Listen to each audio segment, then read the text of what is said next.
Okay, perfect. So tonight we're going to talk a little bit about the benefits of recruiting the entire month, not just at the end or the beginning.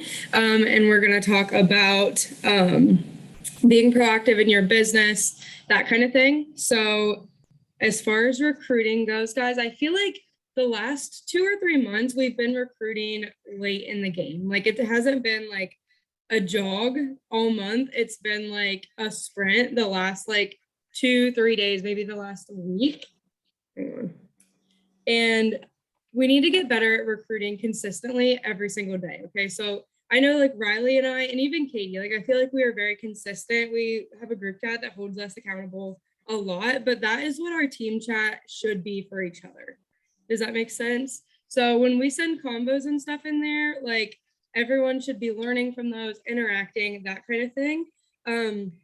So we want to be making like those little needle ticks every day. Okay. So even if you spend 5 minutes on your business that day, you got something done and you could say that you accomplished something, right? And honestly, recruiting is the thing that we put on the back burner because we put it off because it might be scary to some of us. Okay. It should not be scary. It's networking, it's relationship building. So we need to put it at the forefront of our business because truly it is the most important. It is how you're going to see the most growth. Okay. So we talked a little bit about recruiting all month, right? But I want to stress the importance of recruiting early. So if you've been here for a long time, you know that Sam always tells us $500 in personal volume by the 5th of every month. That starts you off, guys. If you're at 500 PV, you can hit every rank in the company. Like that's all you have to have for every single rank. Okay. So that is why if you get that early, the rest of it is your bonus, whatever. But as far as active lines go, you want to have at least 4 active lines by the 10. Okay. And like, obviously, if your business is just starting out, like I get it, everyone starts at different paces. But if you are really wanting to see growth in your business, you need to have those 4 active lines by the 10th because that's setting you up for success for the rest of the month.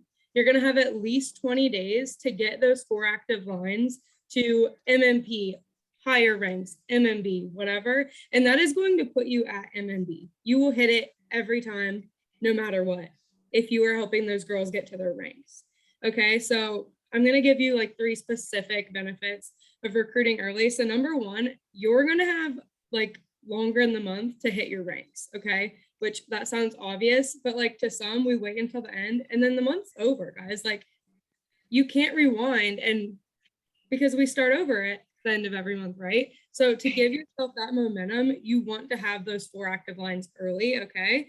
And it's going to give them more time to hit their ranks because if they're succeeding, you're succeeding, right? That's how this business works. So you want to give them that time to hit their bonus, get them making money their first month, right? I mean, Malia knows she signed up on the first of this month. She has all month to hit her goals, right? Instead of having, Taylor, yes. just to add to that too, guys, especially Malia, it's so nice to meet you. But like the month that I had my 4 active lines, I think it was like the 6th of the month. It was the month that I hit MMB, and I hit MMB like 3 days early because I had my PV and my active lines done. And I could look at who of my active lines can I then run again to hit MMP with them. And I tell Taylor this all the time, like when or girls who, are looking to hit MMB and they look at that 5,000 in volume and they get so freaked out over it because like, I just did 1,200. How am I supposed to like 5 times that? When you get those numbers in early and like you there's so many calls that just break it out, but when you get those numbers in early, you see it add up and that momentum happens. And when you get girls, like I hit MMP, I think in like my first 10 days of the business, and people do it in 72 hours. Once I learned that, I was like, damn, I wish I did it faster. It's possible, but it's literally because they sprinted. And then those girls who hit it in 72 hours are SEDs now because they got their first Friday paycheck a week after being in the business. They got a bonus check the following 15th of the month. Like you want to create that momentum and energy early in the month. So if they, got 3 VIPs on the 31st and 1 VIP on the 1st, why they're going to be like, why am I not getting paid out on this 15th? Like they have to wait a whole nother month, like create that urgency with them. Yes, 100%. And honestly, guys, like if you can help one person get to MMP, if you can help 50 people get to MMP and you can teach them how to do that, like that's the business. That's all it is. If you can hit your first rank and teach someone else how to do it, you just have to duplicate it over and over and over. That's you're building MMPs and market and MMBs, and that's like those are your big ranks. Like honestly, you have to teach 2 more people to get to MMB, and like that's your Cadillac rank, guys. Besides volume, but like I'm just saying, like those ranks getting there is going to come from recruiting early and getting those numbers in early, like Katie said. Then you have the rest of the month to focus on bigger goals, right?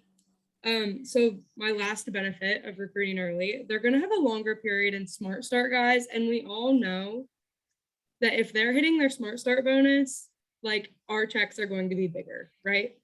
So that is something to keep in mind. You want them to have that full 3 months to really give it their all, build their 3 blocks, get those bonuses, and you're going to get matching bonuses for them working so hard and you pouring into them. Okay. So like I said, 500 PV by the 5th, 4 active lines by the 10th, guys. And obviously everyone works at different paces. This is totally if you are a runner and you need that money quickly, you want to make an impact in people's lives quickly, and you want to see those checks quickly. Okay. And especially side note, if you are wanting to qualify for Miami, you have to get 2 more people to MMP. Okay. That's going to put you at MMB. All right. Besides some volume, but like you'll have it. If you can get 2 people to MMP and you can get yourself 2 more girls, like 2 new lines every month, you will, I promise you will get to MMP. Okay. So basically when you hit that rank this month or next month, you just have to maintain it. Okay. Until the end of June. And you get like 1 free period to not hit it actually. Okay, as far as tangibles, what we can be doing every single day, this is what you should be doing, guys. This is one of my habits. Like I don't go to sleep unless I do this, but it's so easy. It is so easy. It takes me 5 to 10 minutes, no longer, okay?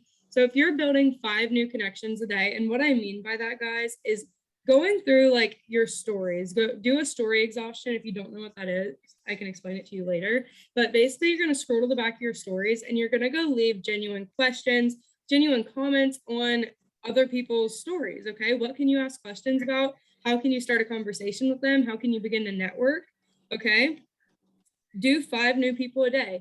And if you have to go to, if you think, oh, that girl, like I relate to her, but maybe she's not interested right now, go through a couple of her followers, find 2 or 3 of them that you're like, actually, I relate to them, and slide up. Okay. And when you do this, go to their profile and save one of their posts in a folder. I do mine by weeks. I used to do days, and that's just too much.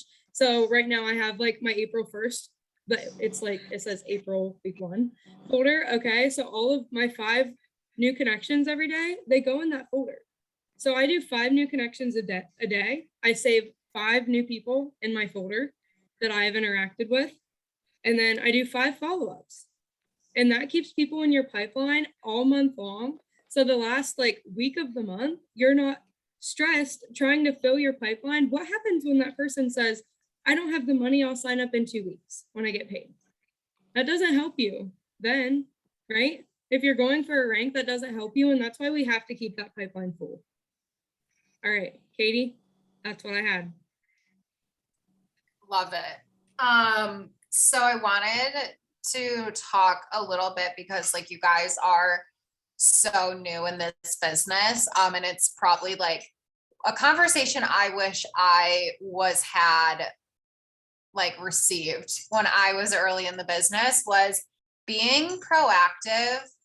I already was, but being coachable while being proactive. So like Taylor said, she mentioned like the Miami guys, all trip qualifications are in your back office under FAQs. And if you're going for something, you should have those qualifications printed out, posted wherever you're going to see them every day, a tracker where you can keep, making sure, like Taylor has a DR tracker, Bahamas tracker, like, you can check off what you need. So that when it comes time for June, and that's the last qualification month for, Miami, you're not just like, oh shit, I was supposed to have 12 VIPs. I only had 6, or I only thought I had to hit MMB, or like, just being proactive in this business is going to get you so far.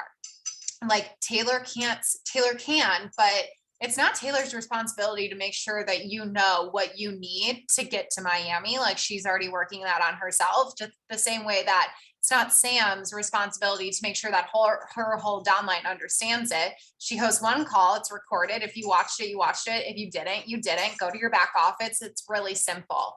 So I think like when it comes to being proactive in this business, you need to be the one. If you say you need something, don't wait for Taylor or whoever to tell you to go and do it. Figure out what the steps are that you need to do.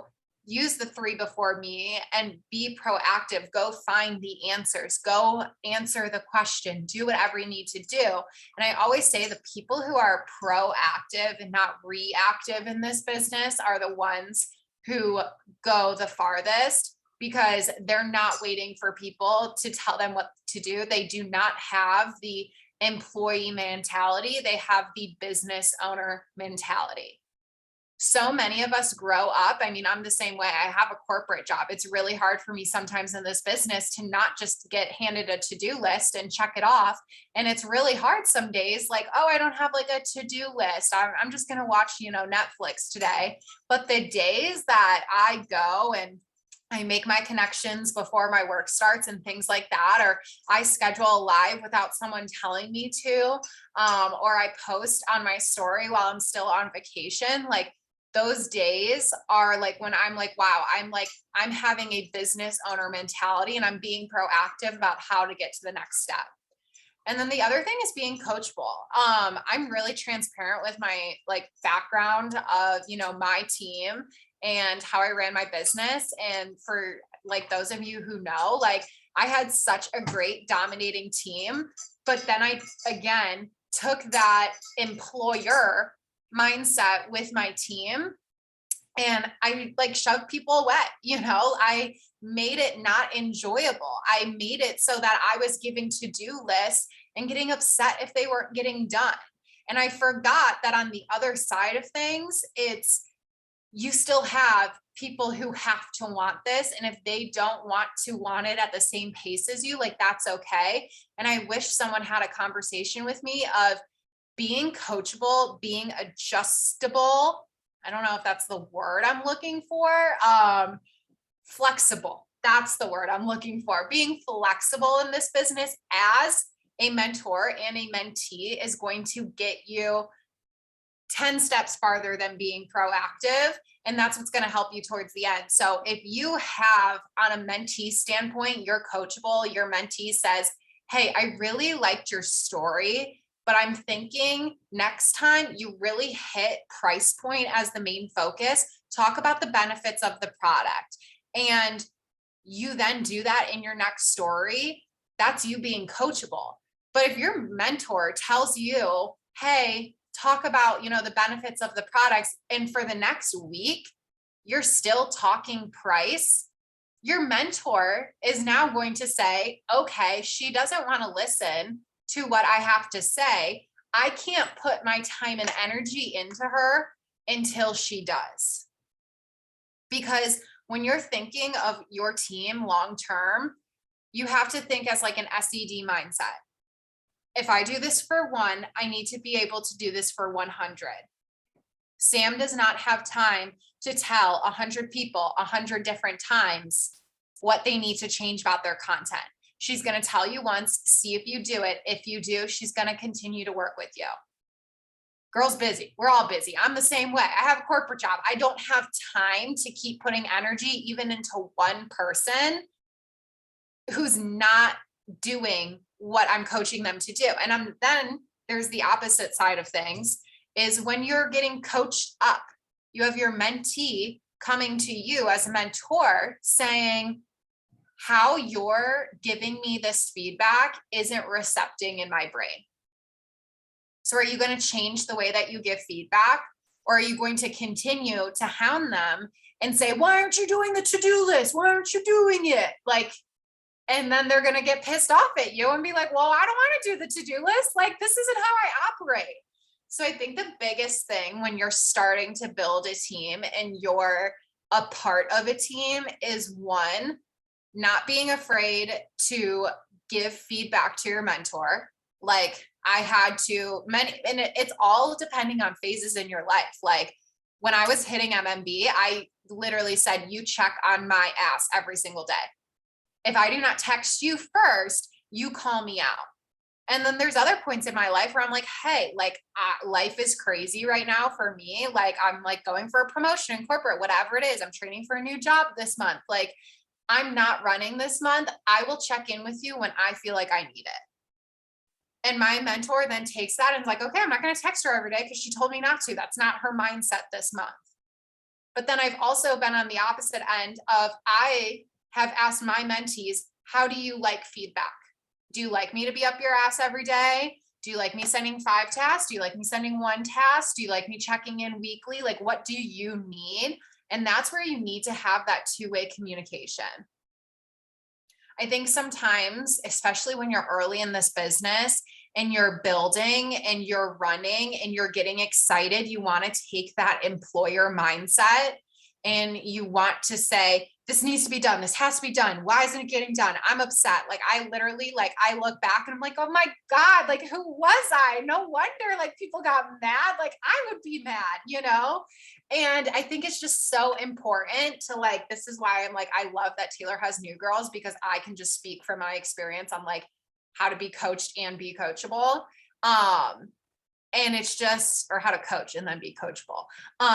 Just really make sure that you guys remember at the end of the day, your team's goals, your individual people on your teams are not always going to align with your girls. And as you continue to run, if you want to be a director in this business, if you just want to make an extra $500 in this business, that is okay. Just remember that people know that. And I think just as long as you remember being a part of a team, having a team, and you communicate that and you realize, like, don't have the employer mindset, have a team mindset, and you make this fun, then like, that's when you're going to see that you have a team that respects you at the end of the day. I really don't have anything to add. Yeah. I mean, honestly, like, this is supposed to be fun. Like, for me, this is my stress reliever. I don't do this to stress myself out. So if there's anything that necessarily I don't want to do that day, if Kate sends me a to-do list, it is my business. I will do whatever I feel I need to do that day. Like, if she sends a topic out or something, like, hey, let's do some content on the Cadillac Club. Okay. Like, if I don't want to do that content that day and I need to focus on market partners, I'm focusing on market partners. You know what I mean? So you have to know what your business needs, and you also can't expect your girls to do what you're not doing. So if you're not recruiting, you can't expect them to recruit. And that just goes with being proactive in your business. Like, recruit your own people. You know what I mean? Like, and then you have to lead down the chain of command and help your girls step into those leadership roles. But you can't be expected to lead everyone when if you're 10 deep, let's say, on one line, you cannot be micromanaging that newest girl. Like, you can't. Maybe I'm getting off topic, but I'm a little, but you're fine. But I mean, honestly though, like, you have your own business to run at the end of the day, and you need to be proactive for yourself. And I mean, honestly, that was all of the notes I had too, Katie. I wanted this to be short, and I thought we were right on time, almost 20 minutes. Yeah, no, I would just say, like, the minute that this becomes the stressor in your life, that's what I was trying to say. That's is the minute that you have to take the step back and think, why is this becoming the stressor in my life? And I can tell you 99% of the time, it's because you're treating it like a legit corporate business. And Yes. you are probably, if it's becoming a stressor in your life, you're probably in a running stage and you have people who don't want to run with you and you're And getting you're trying to upset by force it. them. And you're Yes. trying to bring them with you instead of finding those runners who want to run with you. There's walkers everywhere, guys. Like people can walk and do this business. Like it doesn't mean that they're not successful. A sideline of mine was pulling in 2.5 PV every month, but she never wanted to build a team, but she was still going to Vegas. She was still having fun, like that's a walker. If you want to like say it by a rank, she never was higher than MMP. Right. And she didn't want to run, but she still had fun in this business. She enjoyed it. So I think it's normally those moments in time where we see people, it's right after MMB or like AMM to MMB to like MM timeframe.